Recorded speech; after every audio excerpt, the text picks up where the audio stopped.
exercise until assessment is done. As I said, Brian, we are working on that story. But another big story that developed today has to do with the cost of a 50-kilogram bag of fertilizer. It has gone down from 3,500, which was the first phase of the subsidized fertilizer, from 3,500 to now 2,500 shillings.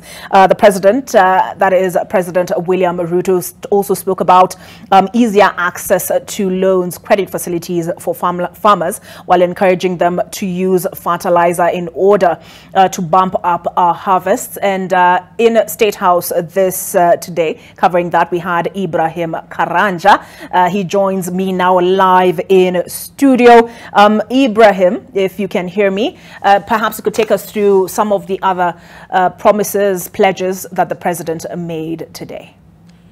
Well, Olive, the promises and the conversations as well as the decisions announced by President William Ruto today, which in the long run is expected to see the lowering of the cost of living. Remember, Kenyans have been talking about the skyrocketing cost of living. Is something that is going to have economists talk about it.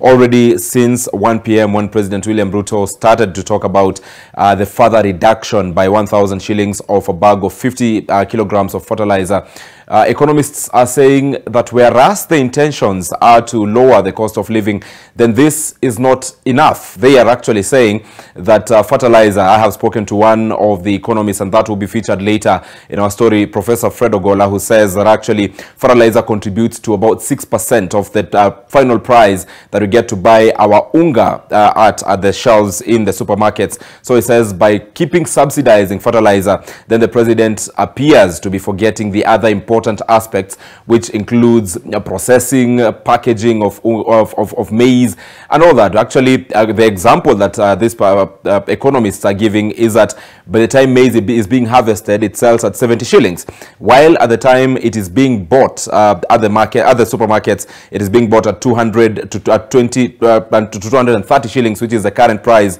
of maize flour at the supermarkets. So it goes to say that about 160 shillings is not from the maize, but it's from the value addition by the time you eventually get to have maize flour at the supermarket shelves. So the economists arguing that the president might have needed to look at the tax policy in terms of fuel, because by the time you're getting to buy your maize flour from the supermarket, its processing definitely included fuel, its packaging and all that. So it is quite an argument. But President William Ruto, because we asked him that question, I remember it was actually a question asked by our colleague journalist Jeff Kirui on the costs that are coming from the other aspect of finally having the cost of unga on the supermarket or on the shelves at the supermarkets.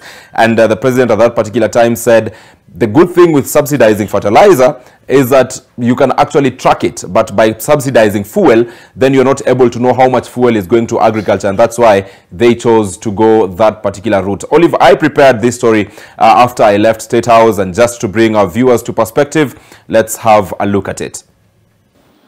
By addressing the cost, quality, and availability of inputs and associated direct production expenses, we were setting out to liberate our agricultural sector from chronic underperformance and transforming it into the primary driver of our bottom-up economic transformation agenda and the foundation of Kenya's prosperity, industrial capacity, and competitive advantage. While announcing new fertilizer prices aimed at boosting production and subsequently reducing the cost of living, President William Ruto took pride in the route taken by his government since taking over office. The total amount spent so far on the fertilizer subsidy program is a small fraction of the annual cost of consumption subsidies, and yet its impact is nothing short of tremendous. The president announcing that a 50-kilogram bag of fertilizer is since the 1st of August 2023 selling at 2,500 shillings, down from 3,500 shillings, thus promising bumper harvests.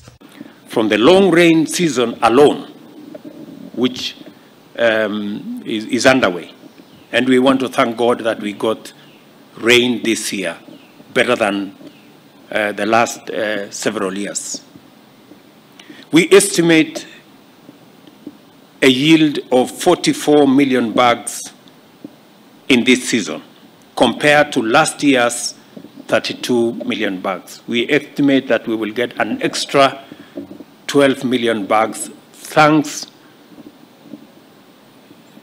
by the grace of God, to the rains that we got. But fuel is high, transportation, milling, packaging is done using power.